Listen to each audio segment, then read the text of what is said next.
Josh Reeve, and I am with PMZ Real Estate, and I'm sitting here with Laura, who works in our office, and then also with Sandra Yates, lender with Cross Country Mortgage. Correct. Thank you so much for being here today. For sure. Yeah. And we just want to have a little bit of a conversation because one of the things that's really facing us today is the idea of affordability.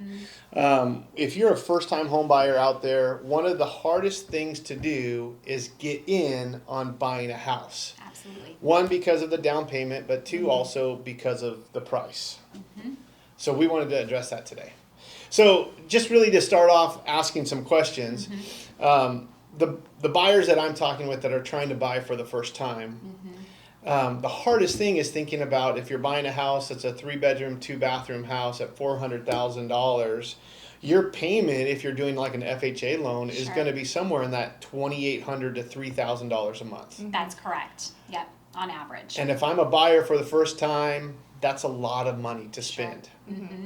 So how do we, or what do we do in order to lower the amount that we have to spend on a monthly basis from the $2,800 to $3,000 a month to make it more affordable for me to get going? Yep. And I was actually sitting and talking with Laura the other day, and one of the things we talked about was other options than just buying a 3-bedroom, 2-bathroom house. Sure.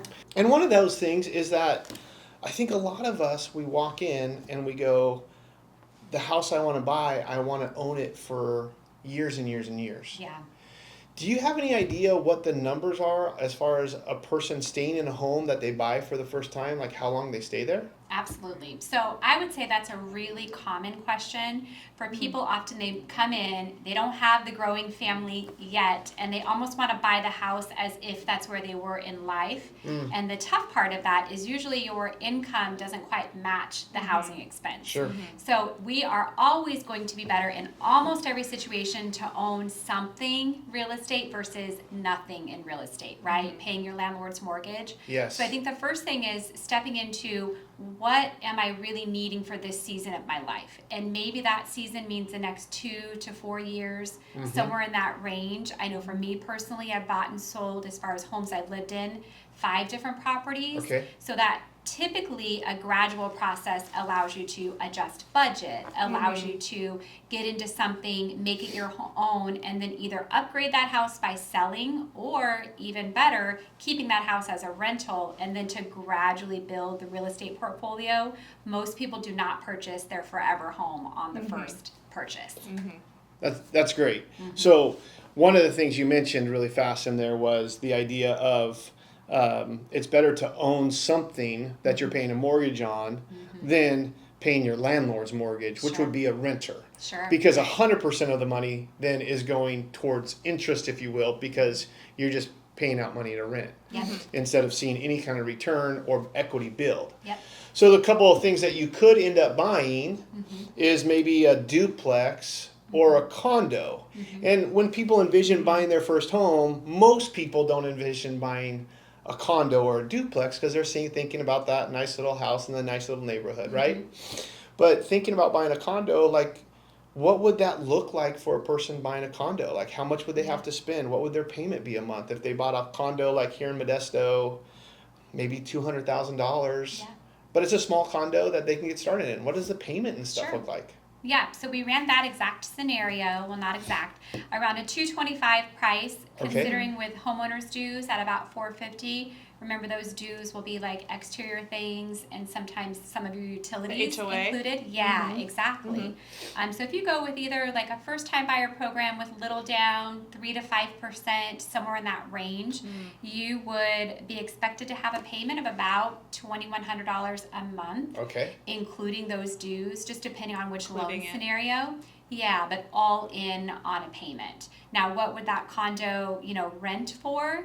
That would be a good question for you in comparison. Would you say a condo, if you were renting, say that same property, would it still be $1,700, or what range Yes. would you say? That's Yeah. exactly where it'd be. It'd be Right. somewhere between $1,600 and $1,800 a month Yeah. for that same condo at this time. So yeah, you would more. pay a little less in rent, but you lose out on the gain of equity over Yeah. time and paying down your mortgage, which is going to be the equity builder as well. Exactly, and tax advantages. Yes. Great. So when you move, you're leaving with nothing if you don't Yes, own it, that's right. Because even if your mortgage or even if your payment goes from $1,600 as a renter to $2,100 as an owner, Great. when you're leaving with whatever you put in for the past 2 years. Is that how long people stay in condos? Yeah, We stayed in our condo, Uh-huh. I think 4 years. Yeah, before we I would moved. say that, so, that 2 to 4 year range. It's either something kind of shorter Sure. term, or sometimes you end up staying a little longer than Yeah. maybe you planned, and then you're literally restarting. Plus, with whatever the Right. rental prices have gone up to, Mhm. right? Oh, yeah, that's so true. rental prices keep increasing along the same time frame. Which is yeah, a and you're great staying. And you're yeah, staying. Which is good. Yeah. which is a great point, because a lot of people defer buying because they're getting less rent, Yeah. but they forget that if they buy in a house, their mortgage payment is going to be fixed now, That's Yes. right. where their rental price is going to continue to elevate. That's right. Every year. Every year. yeah. Yep. It's a great Stressful. point. Yeah. Exactly. Exactly. And then you leave with a down payment for your next house. Yep. Right there in your condo. That's which right. is going to help you a lot. And the great part about a condo when you're starting out Mhm. is you don't have to worry about any landscaping, Yep. taking care of the property. Yep. Usually your water and your garbage is taken care of Mhm. as Yeah. part of the Mhm. HOA, so Yeah. that's less expenses you have to spend on, and you have access to some amenities. Maybe Yep. you have a pool or a rec facility or a workout facility, and those are just other parts that are going to enhance that property when you're starting out. Yeah. Yeah. And then Yeah. they'll paint your house for you. Your HOA Yeah. will make sure that the paint is The good, exterior. the exterior. Yeah. They'll make sure if there's a roof problem, they'll come out and fix it. Yeah. Which that's always nice when you don't have enough. When you're paying more in a mortgage every month, it's like, well, then now if something breaks on my roof, I'm not going to have that extra money anymore. Yep. In a normal In single my family normal, home. yeah, and like if I was somewhere else, so it's like, well, the HOA will take care of that, and you're Yeah. like, okay, good. I'm Yeah. not have that pressure of like the risk even. Yeah. Okay, so Sandra, you said that in closing costs that those can be negotiable. Sure. That's interesting. I would like to know more about that. Yeah, for How sure. can we negotiate that? Absolutely. What does that mean? So another reason why it's super important to be working with the right team, because a lot of times buyers will come in with their preconceived either ideas or how their parents bought or their friend bought and whatever they Huge. heard. So it is Okay. not uncommon in our market to ask for a seller to pay a certain percentage towards closing costs, which could include the lender fees, the title company fees, Okay. your prepaid taxes, home insurance. So there's a variety of fees that can include, which absolutely, depending on the property, could be asked for. Yep. So you Yep. can have the person who's selling the property help you with closing costs. Absolutely. You said that's Correct. a lot of the negotiable It is. aspect of that. Okay. Yeah. So when you say I have a down payment of what was the duplex, $16,000, that's all my savings. Yeah. I don't want to be at the end of the day, I'm not going to have enough money for those extra closing Sure. costs. So maybe the seller would help me with that. That's what Yeah. you're saying. Yes. It's possible. Absolutely. It's all part of the negotiation process when you go to buy a house. It's not set in stone for everyone, for all time, for every transaction. What I love to say is Okay. everything's negotiable in real estate. Yep. And it's true. Great. This is one of those things that is negotiable as well. Yep. Great question. So then just answering the question also about, hey, so I don't really want to live in a condo and I don't really want to live in a duplex. How long do I need Yeah. to stay there until I can transition out? My real dream. Yeah. Yeah. To whatever's next. Yeah. And maybe it's not your real dream, maybe it's just your next step. You're right. Yeah. Because Sandra, you mentioned that you've owned 6 different houses personally. That's 6 different moves. That's 6 different times. Yeah. It's very reasonable for a person to move between 6 and 9 times in the scope of their living and all that kind of stuff. Yep. When they start buying their first home. That's right. Not from the time they're a kid, but from the time they start buying their first home. Yeah. So how long though would you have to live in a condo or a duplex before you move out? From a real estate perspective and a tax perspective, you want to live in it at least 2 years. Right. Because if you live in it less than that, you could be opening yourself up to having to pay capital gains or income taxes Yep. on that money, On the profit. on the profit of that I money. almost When had you happen sell it. on my very first purchase. Did you I went really? to sell the property and I was 23 months away, not 24 months. Uh-oh. Ooh. So I delayed closing, but another reason why it's super important that you Okay. understand everything from start to finish, Yeah. like we talked about. surprises at closing table. You shouldn't be signing final documents and then finding out new information. Correct. Right? So information is power, and it's super important that you know all of that up front. Great question. Okay, so you're gonna, if you sell your property less than 2 years after you've purchased it, if you have made money, you pay taxes on that. Correct. If you keep it for 25 months, you don't pay taxes on the increase. Up to a certain amount. Yeah. Okay. Okay. For, You for would a pay vast more. majority of our clientele and us regular folk. Okay. Yes. But you would pay a lot more if you sold it before the 2-year mark. Correct. Yes. So if you're gonna live in a 1-bedroom condo, you gotta say, I know that I'm committing to doing this for 2 years, Yeah. and be comfortable with that. Yep. And then after that, you can move on. But Yeah. I mean, if you really want a huge upgrade from the condo to something else, from 1-bedroom to 3-bedroom, you're gonna probably be there a lot longer, right? To build your Probably. equity. Unless and life has wait been for really good life. for you. I don't know. Yeah, circumstances Okay, change. yeah. Like you Yeah, get that's true. married, you Yeah. marry somebody who's making a great income. Nice. And all of a sudden, not like an astronomical Yeah. income, but maybe they're a nurse, a doctor, but a police officer, a firefighter.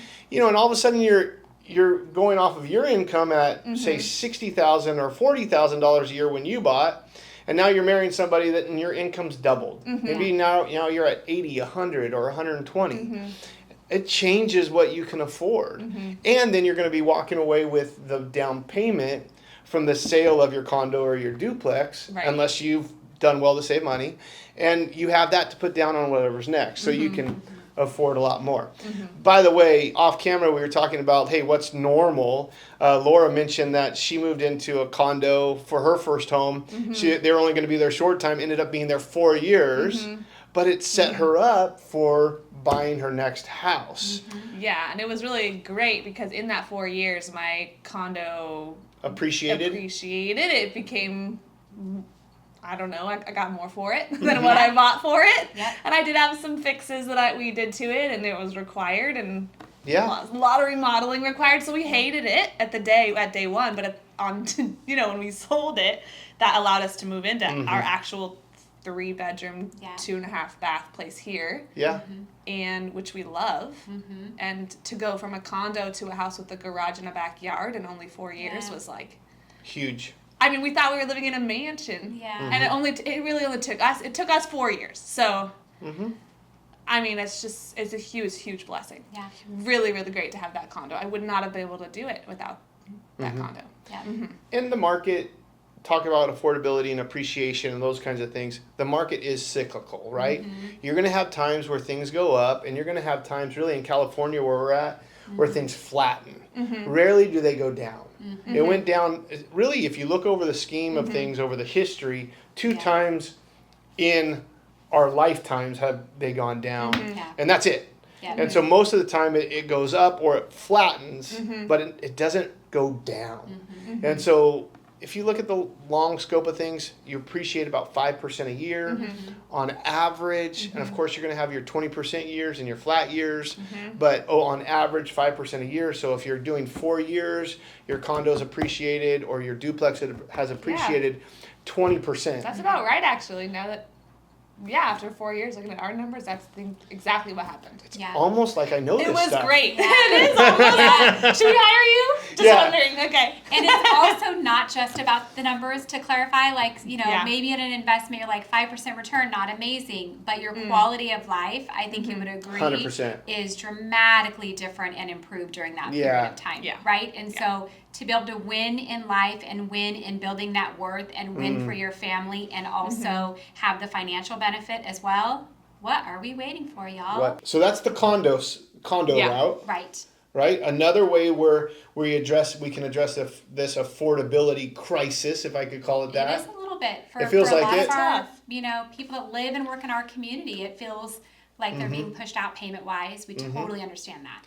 Oh, I didn't ask this question. On a 225 condo, what would your down payment be on that? Yeah, Oh, so yeah. it depends on the program. Some are down payment assistance loans where it's covered in the loan. That will increase your payment. Okay. If you go with a standard 3 to 5% down loan, you're going to be somewhere between like $8,000 to $11,000 or so Okay. in down payment, and then closing costs typically run a certain percentage, 3 to 4% at that price, for closing costs. Which, Okay. depending on the property, we might be able to get some seller coverage for that. Without So a the doubt. out-of-pocket expense, especially Yeah. around tax time, I encourage my first-time buyers.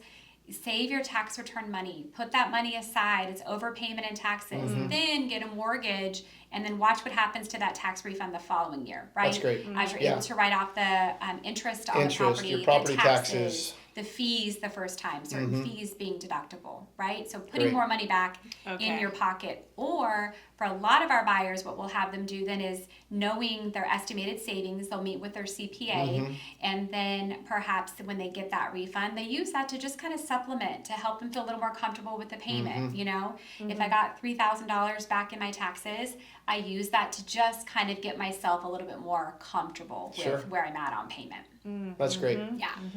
So great information on the condo. Now switching gears, another way to address affordability Yep. is looking at buying maybe an income producing property like a duplex. Right. There's duplexes, triplexes, quad, but really for your first time home buyer, if you're buying a triplex or a fourplex, there's a lot of money out of pocket to Sure. begin. Yep. Yeah. they're So if we bigger. look at Yeah. just a duplex, here in Modesto, you can find them for somewhere around $450,000, which is a lot more than a condo at Yeah. $225. Right. Yeah. But the great part about the affordability side is on a duplex, you could have somebody living in the other part of that house paying part of your mortgage payment. That's right. Yep. So what kind of loans can we do with a first-time home buyer buying a duplex? And then what does the payment look like at that 450 mark? Yeah. So I think that's a really wise strategic way to enter the market. That's good. So at a 450 purchase price, if we go with an FHA loan, which is probably the most common way first-time buyers purchase multifamily properties, that payment with everything included, depending on credit score, some variables, things Sure. like that, but would run you, let's say, about $3,400 a month. Okay. If you're putting 3.5% down, so around 16,000 plus closing costs, Sure. still negotiable. So something along those lines on a duplex, a couple of advantages. Let's Yeah. say that you're able to rent out half of the unit for, $1,700-1,800. Yes. Your responsibility, that new primary payment just went down pretty significantly. It did.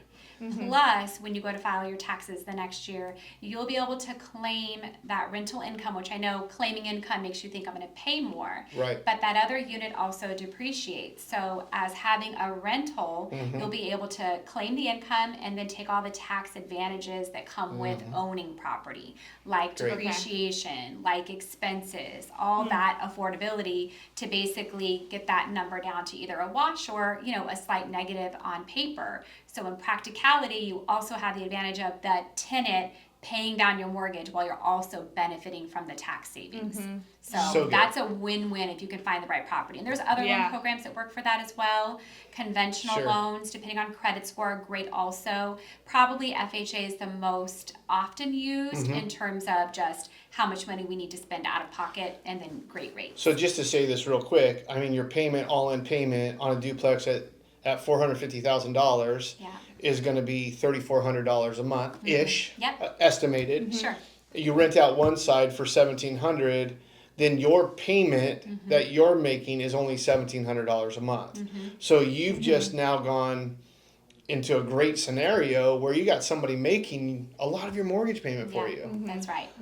Yeah, that's a great option. And then what would your down payment be on that 450 with a 3.5% FHA loan? Yeah, that was at 16,000. That's a 16. Yeah, Sorry, I plus missed that. closing costs, depending on Okay. what we negotiate. So, I know it seems like a lot of money out of pocket. We also have assistance loans that'll raise the payment. But, we can start to save that money. And my tip is start budgeting your monthly budget like you're already making the mortgage payment. That's great. So far often, Yeah. like people will get the money or have the raise coming, and we find ways to spend the money if we haven't allocated a source for it. So if your rent is $1,500 and you want to keep your mortgage under $3,000, just start plugging that money away. And if you stay really, on focus That's and great. stick to the budget, you will have the money there. You want them just to have practice. to sacrifice. Yeah, practice Practice it now. before you get there. Build the muscle. Yes, yeah, build a Okay. muscle. Yeah. Don't Yeah. be surprised when you get there. It's like the gym, but better. I'm just saying. Yeah. Yeah. That's right. So there's some risk with that. Like just hearing them just talking about that. Mm-hmm. I'm like, okay, so the condo is a little more expensive Mm-hmm. As far as payment wise? as far as payment wise, like Right. on the monthly, when you're looking at your monthly balance sheet at home. Yeah. Mm-hmm. But so you're saying $2,100 there in the condo, but in the Mhm. duplex you have someone else helping you and your payment might be lower, right? Mhm.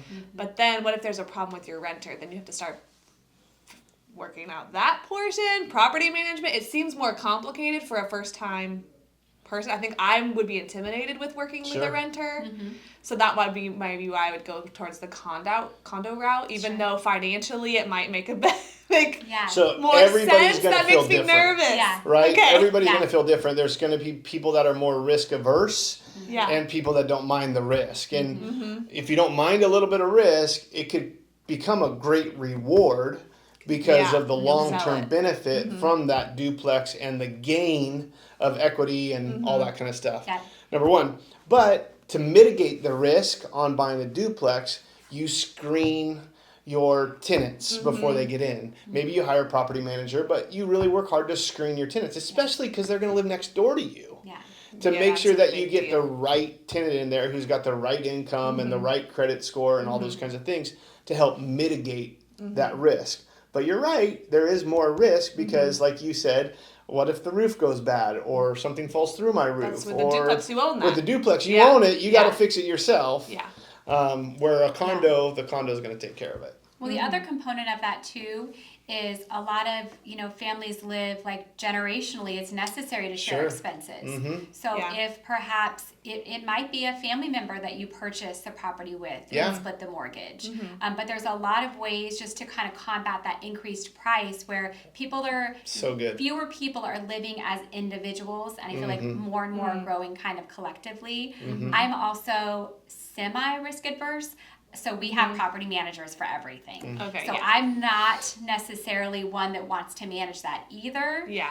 But, with that comes a little bit more. So the more you're willing to risk in general, the more the reward is. I'm okay taking a little bit of reward and then just having that peace of mind. Yeah. So it's really individual. Well, then at the end of the day, right, when you sell the duplex maybe it'll take you a little longer to sell that one versus a condo. Maybe. You've had double the equity than you did in the condo, right? Yeah. Because you had 2 payments of $3,000 a month or whatever going towards that. So now you're leaving with maybe you leave with $200,000 towards your next place instead of You could. 60. And if you go with the idea that So that's your great. dream is to get into a single family, Yeah. and so your payment's going to be $3,000 a month, and even if you're only paying $17 for your side of the Right. duplex, but you're living and building the muscle for the $3,000, that $1,300 a month. By the time the 2 or 4 years passes, and you've been saving $1,300 a month, you very well might decide to not sell your duplex. But keep it as a rental property Yeah. that will work at building long-term wealth for you and your family's future. Okay, long-term wealth like what? What is that? Like the average homeowner is still 67 times greater net worth than a renter. Yes. So regardless Wow. of what you hear in the media and what's kind of Yes. put out there, real estate is an amazing vehicle to use wisely to build wealth for you and Wow. your family. 67 times? Yep. 67 That's times. crazy. Yeah. That's crazy. So what are you waiting for? Yeah. Let's go look at property now. All the condos, all the duplex, everything. Yeah. Everything. Are there a lot of things on the market right now for that in this area, San Joaquin? I would not say that there is a lot of things on the market Okay. in San Joaquin or Stanislaus counties, which is where we're filming this from. But there are places for sale Yeah. Okay. that are on the market. I was looking at one just this morning. There's a 1-bedroom, 1-bath, both sides, duplex for sale. And I have a friend who owns one not far away. And it's for sale for $338,000 today. Duplex? A duplex for sale for $338,000. Okay. And so you can rent Yeah. out both of those sides for $1,200 to $1,400 a month. Okay. Right? So you're getting $2,400. We don't have the scenario as far as the numbers on what your payment's going to be, but you could be bringing in a total of $2,800 a month or $1,400 a month for one side and live in the other side and see it build your long-term family wealth. Yeah, absolutely. And that's what I'm about. Is I want to see people succeed. Yeah. I think a renter is always going to end up struggling unless you are a high income earner and you've just made the decision that I want to rent because I want to go different places and do different things. Sure.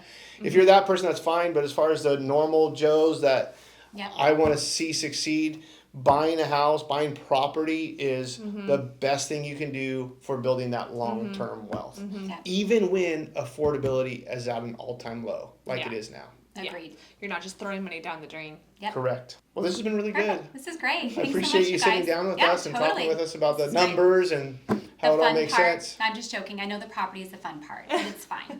We'll talk about decorating. Budget's next. important. Yeah, Budget and decorating. that's right. Yeah, that's more Yeah. fun. Totally. Well, thank you very much. Awesome. Thanks for listening. Okay.